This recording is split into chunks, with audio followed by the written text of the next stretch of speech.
The next generation light anti-tank weapon, or more commonly known as NLAW. What is it? And why is it becoming the talk of the war town since the war between Ukraine and Russia broke out?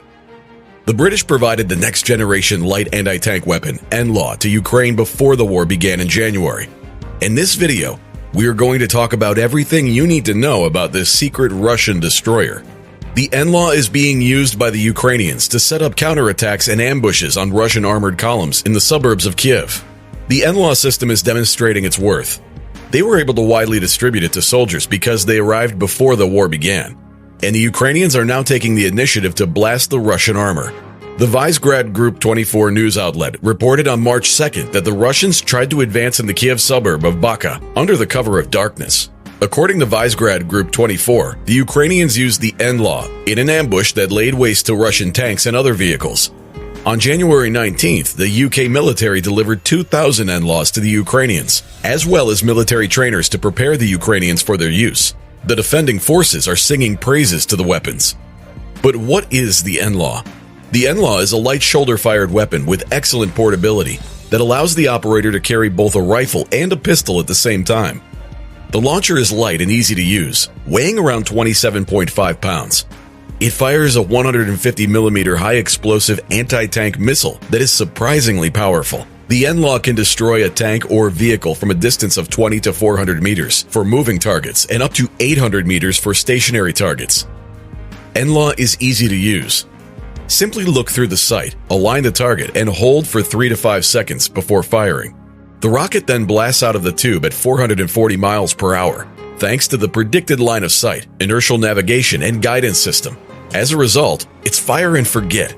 The NLAW, like the Javelin, can attack the top of the tank's turret, where the armor is typically the weakest. Operators only need to aim 1 meter above the tank, and the downward-shaped charge will take care of the rest. The NLAW has the drawback of being one shot, one kill. Operators only get one missile to hit pay dirt before the tube is thrown away.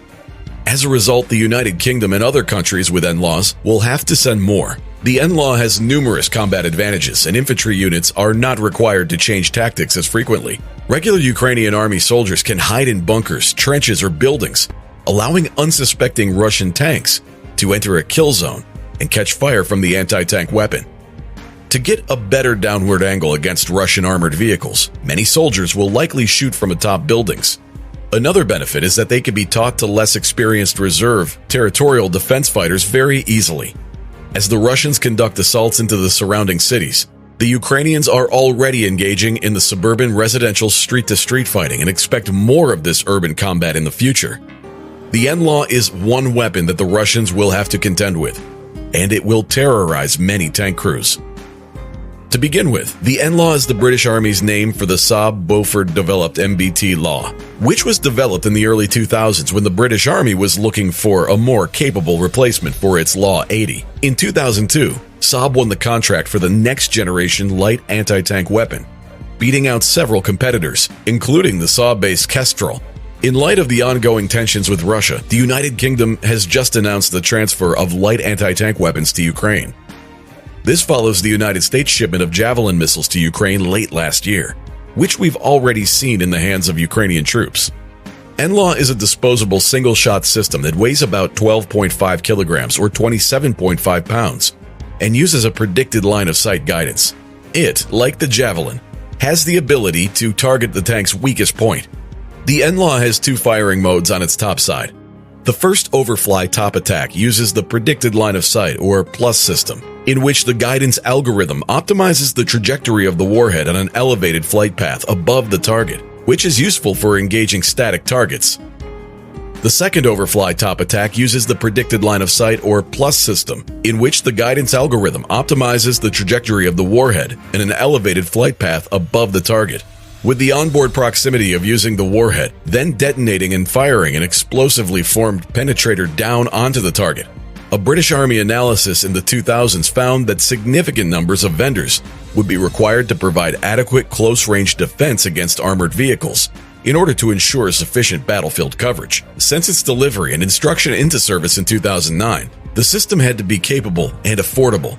The NLAW has served as the secondary anti-tank weapon of the British Army's specialized anti-tank platoons, with the Javelin serving as their primary anti-tank weapon. The British Army describes it as a non-expert short-range anti-tank missile that can quickly knock out any main battle tank by striking it from above in just one shot. The system costs around £20,000 per system. It is not cheap, but significantly less expensive than the more complex, longer-range Javelin. It is currently in service with Finland, Sweden, Luxembourg, Indonesia, and Saudi Arabia, and has been in action in Yemen. The weapon can engage close-range targets as close as 20 meters, as well as static and moving targets at 600 meters and 400 meters respectively.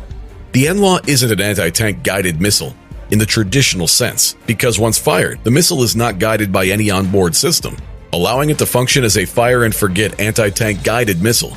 The weapon's operator turns on the predicted line of sight system and follows the target for 2 to 3 seconds. In the NLAW's sight, a removable Trigicon ACOG is used to calculate the predicted flight path to the target before firing. This is done to ensure an accurate hit. The number of NLAWs dispatched by the United Kingdom has yet to be confirmed, although several RAF C-17 flights were made overnight on Monday the 17th.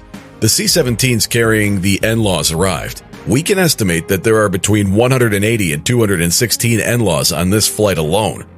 It's unclear how many endless systems the UK has on hand, but because missiles have a finite shelf life, the older systems are likely to have been transferred first. Although the terms of the NLAW's transfer agreement have not been made public, it has been confirmed that a small team of British troops will accompany the weapons to provide initial training to Ukrainian forces on how to use them. This is in line with the training mission established by the United Kingdom and Ukraine in 2015.